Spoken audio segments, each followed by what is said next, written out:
Rikors imressaq mill-avukati ta' Jorgen Fenech biex tinfetaħ inkjesta maġisterja li fil-konfront ta' Melvin Toma ix-xutowlini fil-każ tal-qtil ta' Daphne Caruana Galizia dwar allegati reati kriminali li dan seta' wettaq sinilu ma tlaqax mill-qorti wara l-instab li ma jissodisfax il-minimu għal talba simili skont il-liġi. Fil-fatt il-maġistrat inkwirenti Joseph Mifsud li sema it-talba ikkonkluda din il-ġimgħa li m'hemmx bażi fit-talba li tissodisfa il-kriterji kif stabbiliti mill-liġi. Fir-rikors imressaq mill-avukat Charles Merċieqa fisem Fenech ingħad li Toma seta' wettaq allegati reati li jinvolvu partiċipazzjoni f'organizzazzjoni kriminali, ħasil ta' flus u influenza mhux xierqa fuq uffiċjal pubbliku. Fir-risposta ippreżentata fisem Melvin Toma l-avukati Kathleen Kalea Grima u Matthew Brinkat argumentaw li dwar dak allegat ma tresqux provi sostanzjali iżda sempliċiment siltiet mhux f'kuntest minn qatt kbir ta' recordings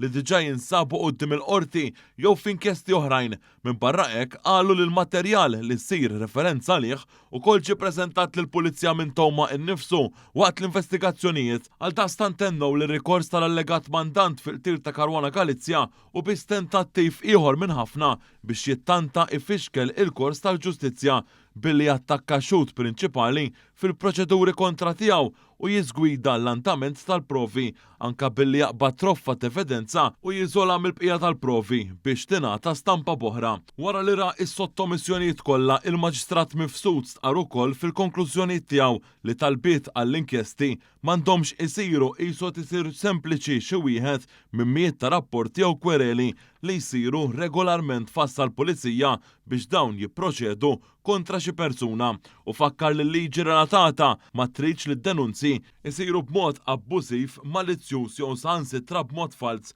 għax fi kliemu id-denunzi jew il-kwereli mhumiex logħba u jistgħu jagħmlu ħsara irreparabbli. Id-deċiżjoni tasal ukoll wara li fl-aħħar jiem l-imħallef Edwina Grima ċanfred darbtej li l-eks deputat nazzjonalista u avukat tal-Aqda Repubblika Jason Azzopardi dan wara li bil-kummenti li għadda lis-sit la fin Malta u fuq il-medja soċjali kien ippreġudika il-proċeduri dwar l-istess omiċidju li seħħ fl-2017. Tali kummenti ġew deskritti minn esperti legali li setu saru b'mod intenzjonat u malizzjuż ħafna biex l-istess każ fil-każ kontra Jorgen Fenech jitwaqqa propju minħabba il-preġudizzju li jinħolqu. L-imħallef Grima waqt li ordnat lill-medja biex ma tirrepetix il-kummenti ta' Azzopardi sansitra wisset li lesta tieħu il-każ ta' Fenech fil-magħluq jekk tali imġieba tippersisti fil-pubbliku. Wara li ngħata l-ewwel twissija s-sibt li għadda, iżda Azzopardi ħareġ minnu fih jattakka